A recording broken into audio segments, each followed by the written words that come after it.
Assalomu alaykum hurmatli obunachilar. Yana bir mijozimizga 5,5 tonnalik suv o'chak berdik.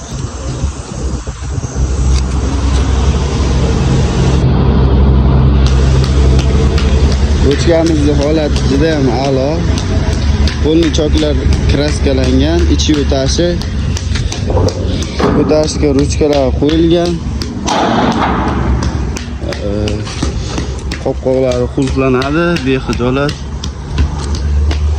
qulflanadigan qilib cho'kkilab ichidan kashaklar berilgan, qorni tashavermasligi uchun.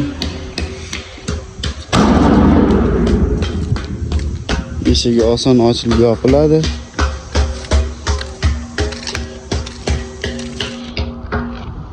Uzgun qo'yilgan, krannigi bonusga. Kimga shunaqa sifatli suv bochkalar kerak bo'lsa, bemalol murojaat qilaverasizlar. 1 tonnadan tortib 10 tonnagacha yasab beramiz.